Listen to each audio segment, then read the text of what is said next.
Ah, muy bien. Bueno, pues nada más vamos a terminar con el tema de cáncer de páncreas.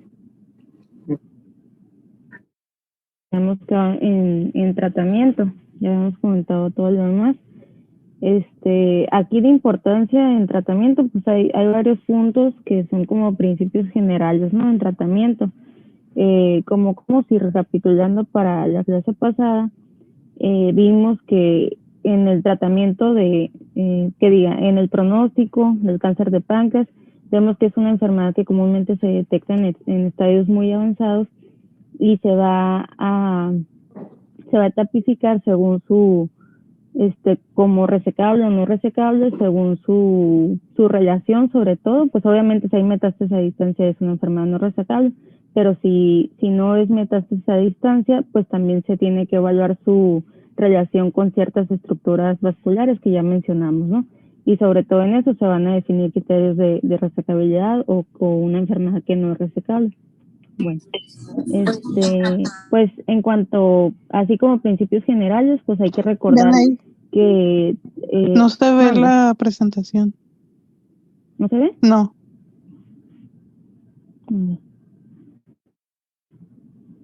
¿No? No, de hecho, te estamos viendo a ti en Zoom, pero no se ve la presentación. A ver, espérenme. Ok. Ya voy.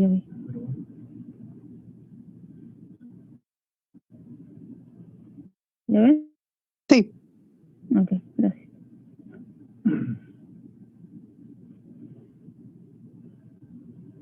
Bueno, entonces ahorita comentábamos sobre algunos principios generales, ¿no? Y ¿dónde está? Ahí está, ya está grabando. Bueno, pues en el cáncer de páncreas es una enfermedad en la que siempre va a haber terapia sistémica, siempre en sus etapas va a haber quimioterapia sistémica y es algo que hay que tener en cuenta. En cuanto a la resección quirúrgica, pues hay que recordar que hay en esta enfermedad, sin embargo, como bien, pues muy pocos a proporción de ellos van a llegar en un estadio en el que se pueda realizar esta, ¿no? Y que pues nos competa tanto, obviamente ya el cirujano oncólogo pues es una opción que va a haber de acuerdo a la relación que tenga con otras estructuras adyacentes y en el sitio de localización, ¿no? Es muy diferente si se encuentra en la cabeza del páncreas o si se encuentra ya en cola o en el cuerpo. Bueno, y otro punto importante, sobre todo pues cuando es una enfermedad resecable, es a tener en cuenta la quimioterapia neoadyuvante. Esto, según encontré pues en las guías que busqué, sobre todo en la NCCN, pues comentaba que la terapia neoadyuvante, aunque no hay suficiente evidencia como para recomendar, pues sí se recomienda que se pueda considerar y pues sobre todo resecable o que es límite, ¿no? Y ahorita vamos a ver algunos esquemas que van a ser pues similares a los de la terapia adyuvante.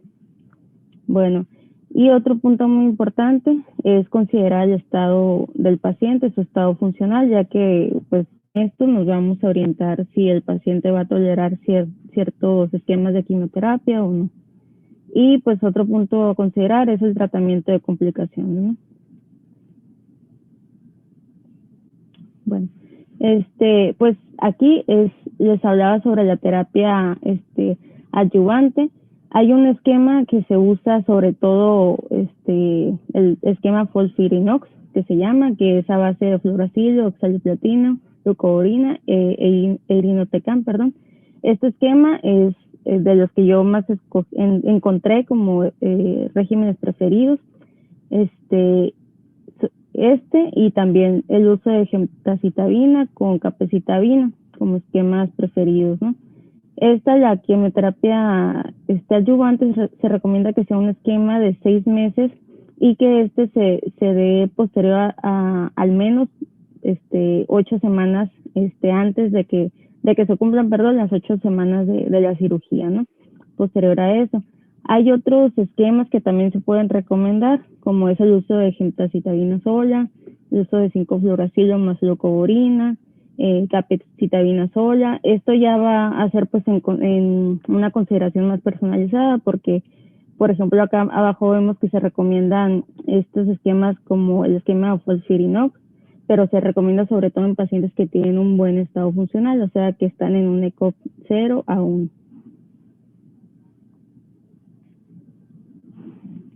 Bueno, y este es el tratamiento recomendado por la guía en los pacientes que tienen una enfermedad, ya vimos como terapia adyuvante, enfermedad resecable, y pues esto ya es una enfermedad localmente avanzada, ¿no? Las primeras líneas de tratamiento.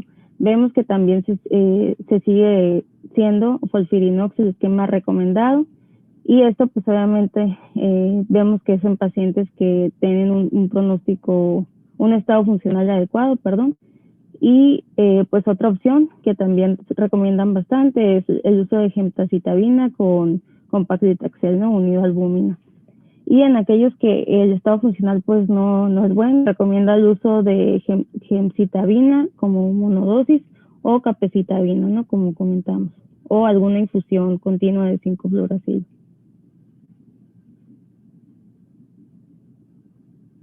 Bueno, y ya en una enfermedad metastásica, pues sigue siendo el mismo esquema, el recomendado, FOLFIRINOX, y gemcitabina y el uso de cisplatina. Esto ya lo recomiendan más en pacientes que se conocen con mutaciones, sobre todo genes BRCA1, 2 o PALB2, perdón, con mutaciones, ¿no? En estos genes.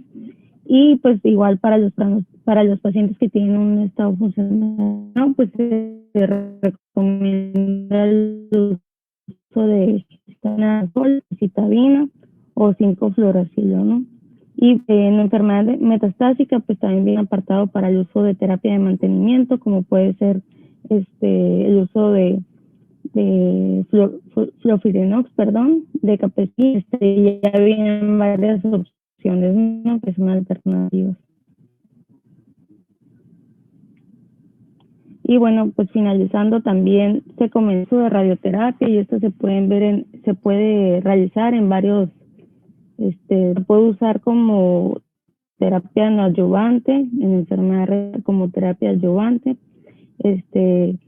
como una terapia definitiva en enfermedad localmente avanzada, y pues también de una forma paliativa en enfermedad dependiendo de la etapa donde tengamos a nuestro paciente.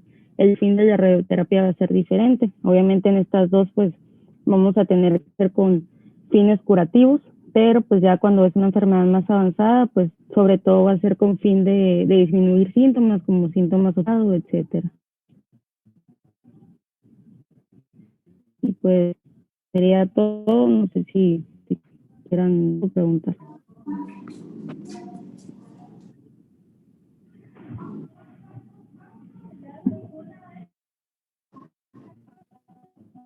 No sé si tengo alguna duda, pregunta, podemos redundar en tratamiento, lo abarcaste todo. No vamos a explicar los esquemas y las diferencias que existen realmente, ¿de acuerdo?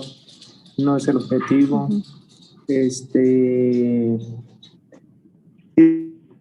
Claro que va a ser muy importante que el paciente sea catalogado y estadificado adecuadamente. Lo ideal es que se tenga una tomografía de 1 milímetro, ¿de acuerdo?, por cada corte, para poder analizar adecuadamente con foco a nivel de páncreas, para poder estadificar adecuadamente y dependiendo de ello establecer mejor conducta terapéutica a seguir. Si fuese un paciente candidato a un tratamiento quirúrgico, independientemente de la etapa, les damos tratamiento adyuvante. El FOLFIRINOX, la desventaja que tiene es que como es un esquema de múltiples agentes, tiene mayores posibilidades de toxicidad, ¿de acuerdo? Y por eso es que se deja para pacientes jóvenes con un muy buen estado funcional. Y los otros esquemas realmente son bien tolerados, incluso que no tienen un buen estado funcional. Quizá una cosa que no abordaste, que sí es importante, es que un porcentaje alto de pacientes debutan con ictericia de patrón obstructivo y que va a ser muy importante derivar la vía biliar, sea por una endoprótesis o por una vía percutánea. Es importante siempre tener derivada la vía biliar para que nosotros podamos implementar algún tratamiento a seguir. Automáticamente, para decirles o bueno, hacerles hincapié en la importancia, sabemos de antemano que cierto valor de bilirrubina está contraindicado el uso de gemcitabina porque no se tiene experiencia y que es un esquema o es una droga que se utiliza o que tiene gran importancia para el tratamiento de cáncer de páncreas. Gracias. Voy a dejar de compartir pantalla para que puedan poner lo siguiente.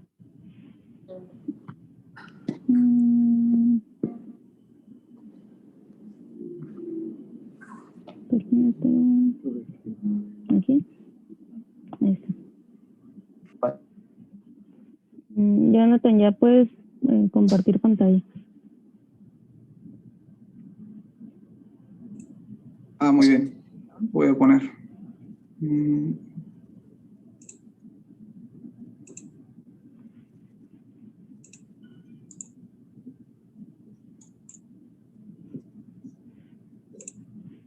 ¿Se observa la presentación?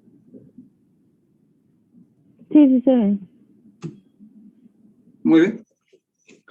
Bueno, el siguiente tema es el cáncer de próstata.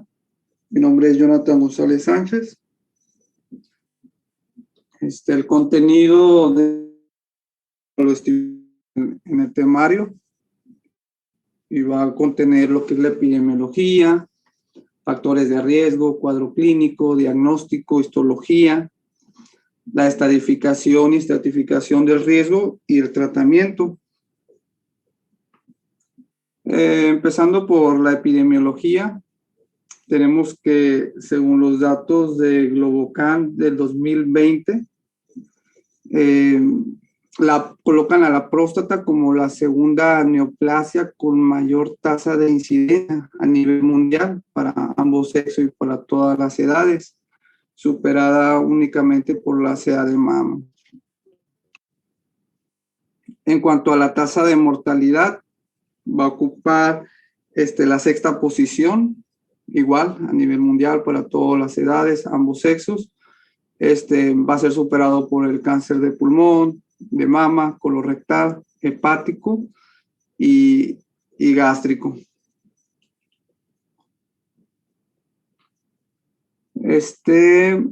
Si contemplamos solamente a la población masculina, va a mantener el segundo lugar en cuanto a la tasa de incidencia y va a caer hasta el sexta posición en cuanto a la mortalidad, superada en primer lugar por el cáncer de pulmón, seguido después por el hepatocarcinoma y el colorectal, muy estrecha ahí la distancia, y el gástrico en cuarto lugar, ¿no? Esófago en quinto.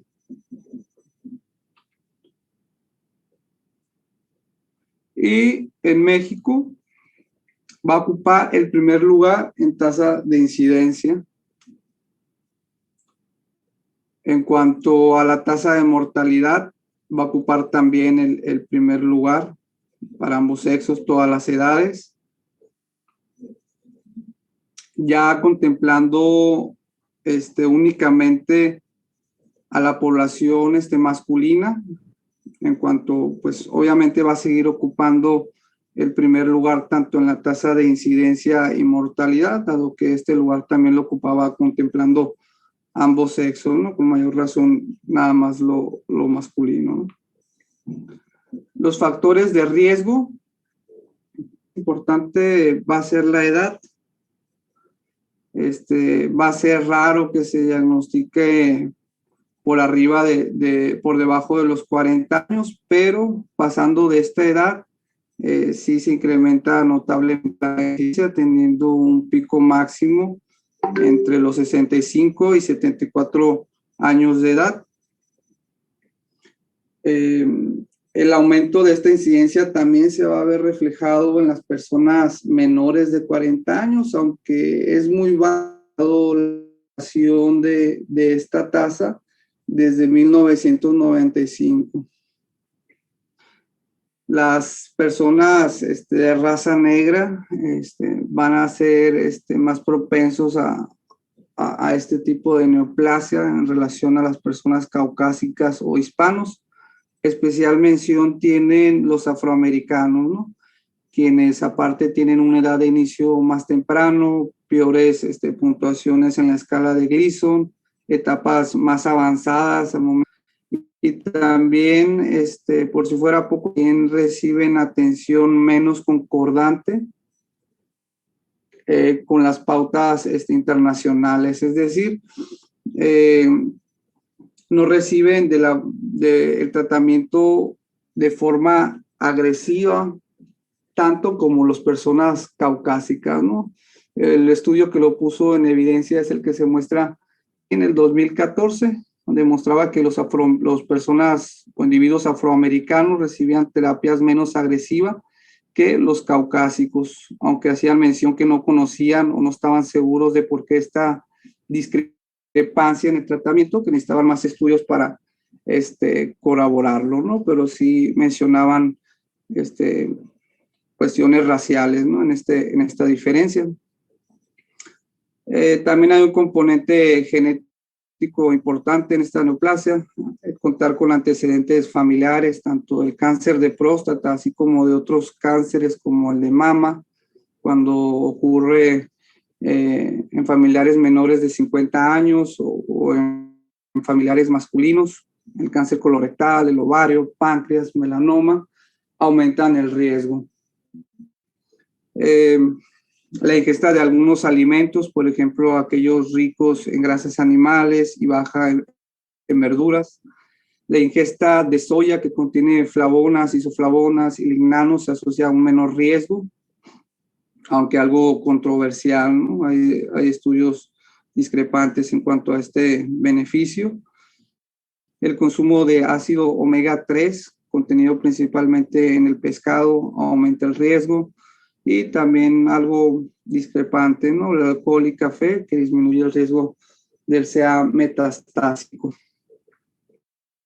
El tabaquismo, el hábito tabáquico, también hay estudios o resultados contradictorios para evidenciarlo como un factor de riesgo independiente. En los casos y controles sí ha habido una asociación, más no los estudios de corte, pero hay datos más consistentes en cuanto a su asociación en el riesgo de recurrencia y mortalidad. Es por ello que se recomienda de forma encarecida a los pacientes con CA de próstata que abandonen el hábito tabáquico. También hay factores protectores como el consumo de AINES, una relación inversa. Y esto se ha observado cuando se consumen de forma crónica, según los estudios de casos y controles, mayor a 30 pastillas al mes durante al menos 5 años para que se observe esta reducción del riesgo. El consumo de estatinas también ofrece un beneficio discreto en cuanto a la progresión y en la mortalidad. También se ha visto que la frecuencia de la eyaculación se mantiene como un factor de protección en varios estudios, principalmente de casos y controles, en los cuales han evidenciado que más de 5 eyaculaciones a la semana en individuos menores de 30 años tienen una reducción de un odds ratio de 0.66. Esta ausencia de asociación se ha encontrado en los adultos mayores, casados o aquellos que tienen múltiples parejas sexuales, por lo que se ha puesto en tela de juicio esta probable protección en estos individuos que en teoría tendrían la misma frecuencia que los individuos de 30 años o menos. El estudio de cribado se ha mostrado que tiene como máximo un beneficio bastante discreto en la reducción de la mortalidad y el riesgo de desarrollar una enfermedad metastásica. debe de aplicarse a los pacientes cuando tienen una esperanza de vida de al menos 10 años y la edad de inicio va a ser estimándose al riesgo, ¿no? Aquellos individuos de raza negra con antecedentes familiares de cáncer, de próstata, aquellos que se conocen con mutaciones de BRCA1 o BRCA2, el tamizaje debe de iniciar a partir de los 40 años. Y todos los demás individuos que no entran en este grupo, pues se consideran de riesgo promedio, por lo cual puede empezar a la edad de 50. El momento en el que debemos de finalizar este estudio o esta detección puede ser a la edad de 70 años o cuando haya comórbidos que limiten la esperanza de vida, ¿no? A menos de 10 años, como lo acabamos de mencionar. La prueba de elección para el cribado va a ser el antígeno prostático específico, el cual se debe realizar a intervalos de 1 a 2 años. El valor de referencia puede estar en base a la edad, como muestra aquí el cuadro, o más comúnmente usando un punto de corte promedio, ¿no? Estipulado como de 4 nanogramos por mililitro. Con este punto de corte se tiene que el antígeno prostático específico tiene una sensibilidad bastante baja, del 20%, una especificidad del 90% y un valor predictivo del 30%, ¿no? Esta baja sensibilidad es dado por el hecho de que individuos masculinos que tienen un valor del antígeno prostático menor de 4 nanogramos, puedan tener cáncer de próstata y aún así tener un resultado pues falsamente negativo. También se tiene que hay otras comórbidos, otras situaciones que pueden elevar este marcador sin ser específico de malignidad, como la hipertrofia prostática benigna, la prostatitis, el trauma perineal, la actividad sexual reciente. Es por ello que el valor predictivo baja al 30%, ¿no? Es decir, las personas que tienen un resultado positivo solamente en la prueba y la probabilidad de que realmente tengan CA de próstata es del 30%, 1 de cada 3 prácticamente. A su vez también hay algunos fármacos que van a disminuir este antígeno, como la finasteride, el consumo de AINES o la estatinas. Debemos de tener cierta precaución al encontrar valores limítrofes en pacientes que están tomando estos fármacos. Se cuenta también con un cociente entre el AP sérico y el volumen prostático medido por el ultrasonido transrectal, que se conoce como la densidad del AP. Y esta nos ayuda a diferenciar entre un aumento por neoplasia a aquel por hipertrofia prostática, ¿no? Cuando el punto de corte es más de 0.15 nanogramos por mililitro por centímetro cúbico, pues es más indicativo de malignidad. Suele tener un espectro bastante amplio, ¿no? Desde individuos asintomáticos con enfermedad microscópica bien diferenciado que se detectan en el cribado, o individuos que son sintomáticos con enfermedad ya metastásica. Los síntomas van desde síntomas urinarios inespecíficos, hematuria, hematoespermia, urinaria, función eréctil, dolor óseo, pérdida de peso, datos de compresión medular y las fracturas patológicas. También en la exploración física al tacto rectal podemos encontrar nodulaciones, induraciones o asimetrías. Hay que mencionar que los tumores de las caras posteriores y laterales van a ser las únicas que se pueden palpar o detectar a través del tacto. Todos aquellos tumores que son de tamaño notables o que se encuentran en su cara anterior o inferior, pues no van a ser detectados mediante esta exploración, que corresponden aproximadamente del 35%. La sospecha va a estar dada por la clínica, mayormente en individuos que presentan un antígeno prostático elevado o por hallazgos anormales en el tracto rectal. Todos estos individuos van a requerir una evaluación adicional, ya sea con un ultrasonido transrectal o un estudio de imagen multidetector como la resonancia o la tomografía, pero el diagnóstico necesariamente, la confirmación diagnóstica va a requerir la biopsia, ¿no? Y la toma de una muestra del tejido para su estudio histopatológico. Este estudio histopatológico, en la mayoría de los casos, va a mostrar un adenocarcinoma en más del 95%, en algunas bibliografías llega a ser hasta el 99%. El resto va a tratarse de carcinomas uroteliales, basales, carcinoma de células pequeñas, linfomas y sarcomas.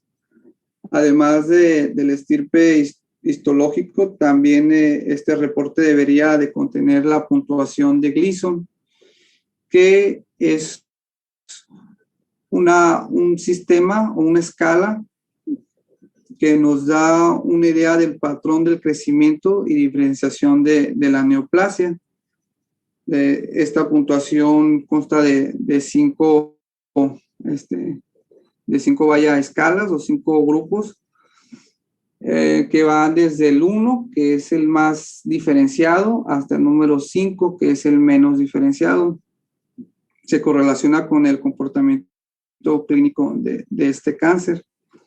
Posteriormente ha surgido modificaciones a esta puntuación, en la cual han añadido patrones entre el tumor primario y el patrón predominante, ¿no? Primario y secundario, y lo han clasificado en grados de grupo. Estas modificaciones fueron hechas en el 2014. Así tenemos que según el patrón del tejido, la suma de estos patrones nos da un score y en base a ellos podemos estadificarlos en 5 grupos. Y en base a esto, pues sabemos que los del grado 1, el grupo del grado 1 son de bajo riesgo, 2 y el 3 son de riesgo intermedio favorable cuando es el 2, intermedio desfavorable cuando es el 3 y el riesgo alto, ¿no? A partir del grado 4.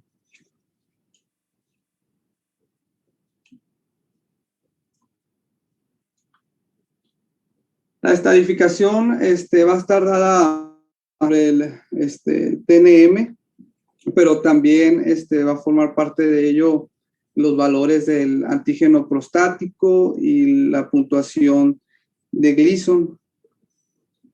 Aquí la TNM, donde vemos la categoría del tumor.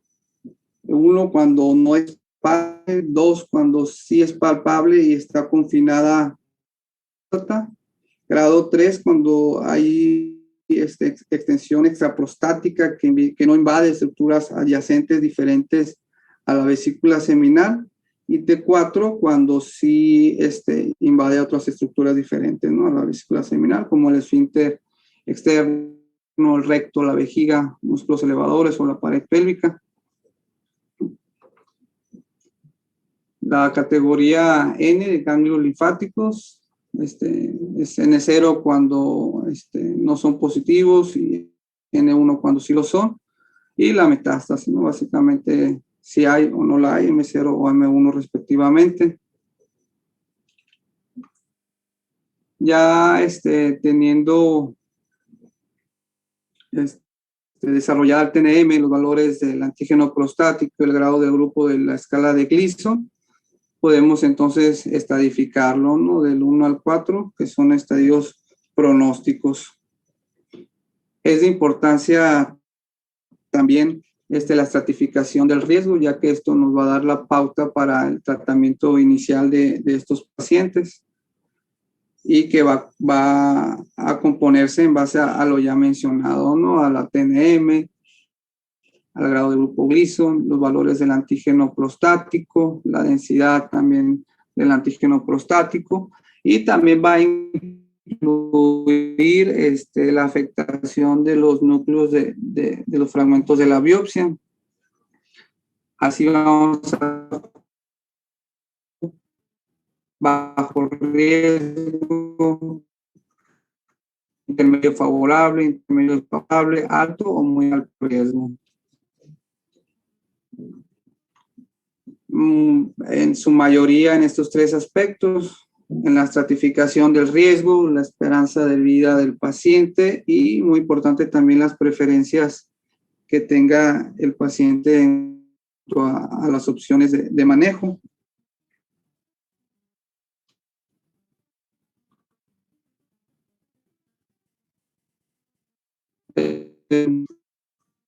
Básicamente el pacientes a castración. Los pacientes que no tienen metástasis, vamos a contar con estas tres herramientas de manejo: la vigilancia para aquellos pacientes con una esperanza de vida un poco acortada, pacientes que prefieran ninguna intervención con intención curativa o agresiva. Pacientes, también otra la cirugía, la prostatectomía radical y la radioterapia. Aquellos pacientes principalmente jóvenes, 30 o 50 años, pues iban a ser de preferencia candidatos a estas dos últimas.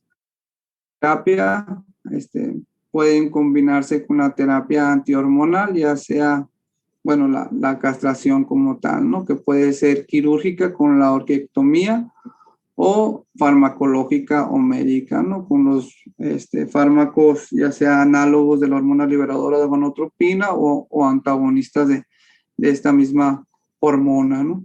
Hay de varios tipos, los agonistas como la goserelina y la leuprolide, los agonistas de primera generación como la flutamida, bicalutamida, y los antagonistas como la de Garelix y la Relugolix,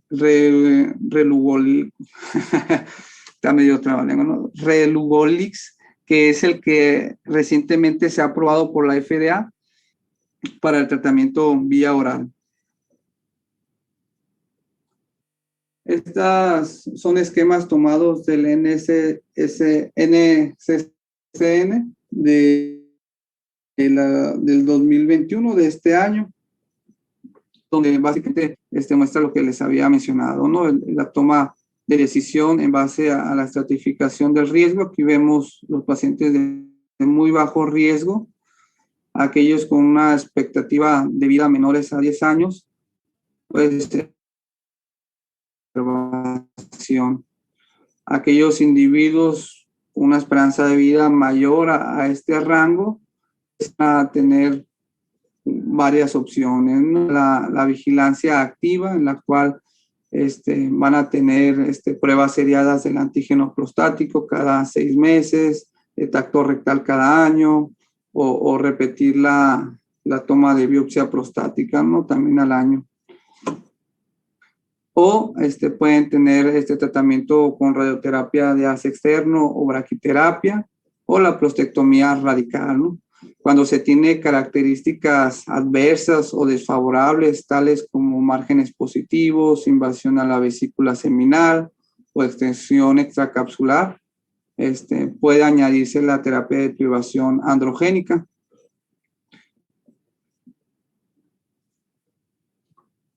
En los pacientes de bajo riesgo, igual, menos de 10 años en la expectativa de vida, la observación, cuando es mayor a esta, puede ser la vigilancia activa, la radioterapia o la prostatectomía radical. También basándose en las características desfavorables, añadimos o no la terapia de deprivación androgénica. Aquellos para el grupo de riesgo intermedio favorable,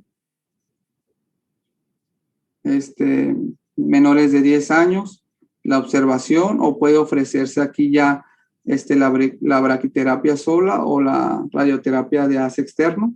Para aquellos mayores a 10 expectativa, puede ser la prostatectomía con disección de los nódulos linfáticos pélvicos, si hay probabilidad de que haya metástasis en ellos, ¿no?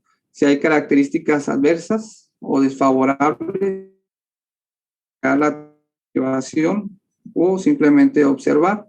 Cuando sí hay metástasis en los nódulos linfáticos, pues sí la combinamos, la terapia de deprivación androgénica y radioterapia de haz externo.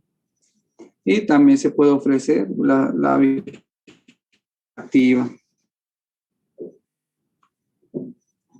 Para aquellos individuos de riesgo intermedio desfavorable, la observación cuando son menos de 10 años, mayores de 10, igual se puede ofrecer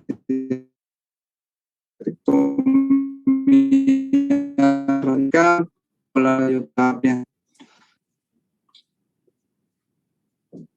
Individuos de riesgo o muy alto riesgo, aquí sí vamos a contemplar el estado clínico del paciente, si están asintomáticos, si la esperanza de vida es corta, menos de 5 años, la observación es lo preferido. O se puede la terapia de privación androgénica o radioterapia de haz externo, ¿no? Aunado a los cuidados paliativos que se les debe de ofrecer en todo momento a estos pacientes. Cuando son sintomáticos o la esperanza de vida es un poco mayor de 5 años, las opciones que tenemos es combinar la terapia de privación androgénica, radioterapia, ¿no? Y se puede ofrecer combinado con la quimioterapia. Institucionalmente contamos con el docetaxel. Solamente va a ser para pacientes de muy alto riesgo. Podemos ofrecer la braquiterapia más la radioterapia de haz externo, combinado también con la terapia de privación androgénica. Y si optamos por la radioterapia, ya por la prostatectomía, debemos de también realizar una disección de los nódulos.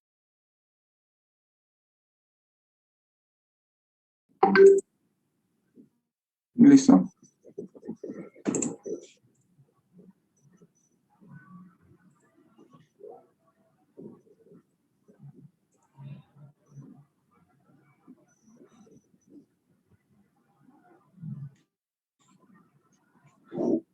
Bueno, continuamos de una vez.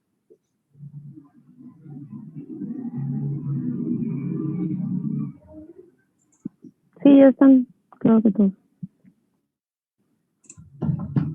Muy bien, me di cuenta cuando se cortó, nos quedamos, según yo, de alto riesgo y muy alto riesgo. Alcancé a exponer toda la diapositiva. Me quedé, según yo, aquí en esta parte, ¿no? En la prostatectomía, que se debe hacer disección de los nódulos linfáticos pélvicos y el tratamiento va a estar dado si hay o no metástasis en los ganglios. Si no lo hay y hay características desfavorables, vamos a complementar con la radioterapia de haz externo y la terapia de privación androgénica. Opcionalmente podemos manejarlo solo con observación después del tratamiento quirúrgico. Si hay metástasis, sí vamos a dar la terapia de privación androgénica, podemos combinarla con la radioterapia o simplemente la observación. Por último, está el grupo de pacientes que ya tienen metástasis. Para el tratamiento de estos individuos, vamos a completar, a continuarla en base a si es sensible o resistente a la castración. Se define como resistente a aquellos con progresión clínica, radiológica o bioquímica a pesar de los niveles séricos de testosterona por debajo de 50 nanogramos por decilitro. Estos pacientes pues se consideran resistentes. Sin embargo, los pacientes con esta característica pueden seguir teniendo respuesta a la terapia de deprivación androgénica, sobre todo cuando se combina con quimioterapia. Los pacientes que son sensibles, se debe ofrecer la terapia de privación sola o combinada con apalotamida, abiraterona, docetaxel o enzalutamida. O bien puede combinarse con la radioterapia de haz externo, sobre todo en aquellos tumores de bajo volumen, ¿no? Se consideran aquellos de bajo volumen, aquellos, que no cumplen con los criterios de volumen elevado o alto, que son aquellos que presentan metástasis viscerales o metástasis óseas en por lo menos 4 ubicaciones. Pues estos se pueden beneficiar más de esta combinación con radioterapia. Aquellos que son resistentes, vamos a ofrecerle la terapia de privación más una terapia antirresortiva como denosumab o ácido zoledrónico, la radioterapia paliativa cuando el paciente presenta dolor óseo metastásico o ya con cuidados paliativos. Y bueno, sería todo de mi presentación. Si hay alguna pregunta, duda o comentario.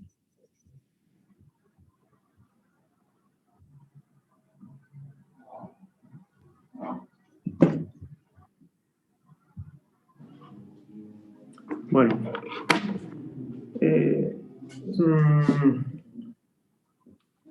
con respecto a la epidemiología, es muy importante señalar y hacer hincapié otra vez que el cáncer de próstata es la principal causa de cáncer en el hombre, ¿no?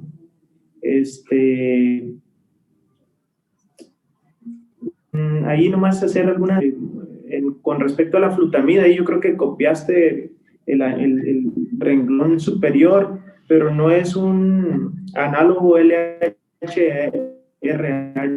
no, eso no entiendo. ¿Qué otra cosa?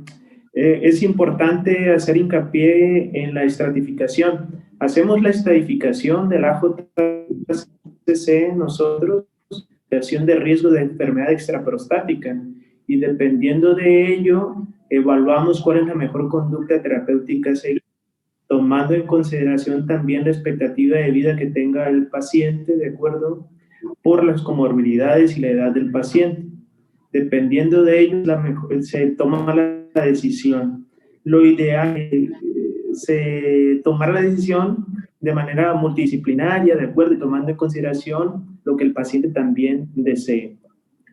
Y bueno, ya dijiste las opciones que hay, ¿no? Tanto la vigilancia, que puede ser sobre todo en pacientes de muy bajo riesgo, ¿de acuerdo? Dependiendo de la edad, y las opciones de cirugía, que es la prostatectomía radical, y la radioterapia externa, ¿no? En los pacientes con enfermedad metastásica, lo señalaste ahí parcialmente, pero bueno, hacer otra vez hincapié que se dividen en 2 grupos, en bajo volumen tumoral y alto volumen tumoral. En los de bajo volumen tumoral, normalmente se utiliza el bloqueo androgénico total únicamente, ¿de acuerdo? También señalar que existe la posibilidad de utilizar un bloqueo androgénico total continuo o un bloqueo androgénico total intermitente. Son las opciones que puede emplearse el bloqueo androgénico total. Y con respecto a los pacientes que tienen alto volumen tumoral, pues se ha demostrado que si nosotros utilizamos el bloqueo androgénico total más quimioterapia, como lo es, y el que usamos más es docetaxel, tiene un beneficio en sobrevida global comparado a aquellos pacientes que solamente se les dio bloqueo androgénico total. Y ya definiste lo de alto volumen tumoral y bajo volumen tumoral. Hay otras opciones de tratamiento que pueden utilizar en aquellos pacientes que ya se emplearon estas opciones de tratamiento han presentado progresión. En opciones está, si no se utilizó docetaxel, docetaxel. En aquellos pacientes que se utilizó docetaxel, podemos utilizar otro taxano que es cabazitaxel. También podemos llegar a utilizar abiraterona, como lo señalaste. Podemos utilizar enzalutamida si no la hemos empleado, ¿de acuerdo? Y en los pacientes que tienen enfermedad metastásica y que ya recibieron estos tratamientos y tienen dolor, también se puede utilizar el radio radioactivo como parte del tratamiento. A nivel institucional no tenemos radio, es muy caro, muy costoso, pero bueno, hay una opción ahí nuclear que es el samario, ¿no? Con respecto al ácido zoledrónico, se ha visto que si lo utilizamos en los pacientes con enfermedad metastásica, disminuye los eventos óseos relacionados a metástasis óseas, que son el dolor óseo, las fracturas patológicas y la hipercalcemia maligna. No impacta en sobrevida, pero sí tiene esos beneficios. No sé si quieren comentar algo, alguna duda con respecto al cáncer de próstata.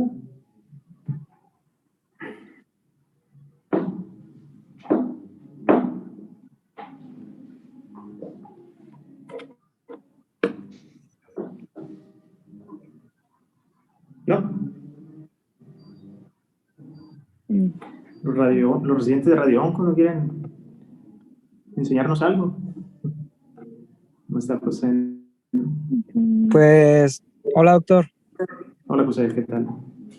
Pues no, nada más para señalar ahí el papel de la radioterapia en cáncer de próstata, que pues es una opción viable en todas las etapas ahí de la enfermedad, es equiparable en etapas o en cuanto a muy bajo riesgo y bajo riesgo, se puede considerar la radioterapia como alternativo a la cirugía, sobre todo. También en pacientes de moderado y alto riesgo es una opción viable que se puede utilizar la radioterapia. Tenemos otras opciones como braquiterapia, que en pacientes de muy bajo y bajo riesgo. Y con respecto también en enfermedades ya avanzadas, en metastásicas, en la clasificación de alto volumen tumoral y bajo volumen tumoral, aquellos pacientes que son de bajo volumen tumoral que tienen la enfermedad confinada a la pelvis, también se pudiera considerar dar radioterapia. Y pues también en el papel paliativo, como comentó ahorita del radio y del samario, que tienen muy, muy buen control del dolor, aumentan un poco la supervivencia, pero la radioterapia también es una alternativa en caso de que no estén, con muy buenos resultados en cuanto a control de dolor, en cuanto a prevenir fracturas patológicas, pero pues la desventaja es que no tiene muy aumento de supervivencia, pero pues el control de dolor es muy bueno en el papel paliativo de la radioterapia. Muy bien, José. Gracias. Gracias.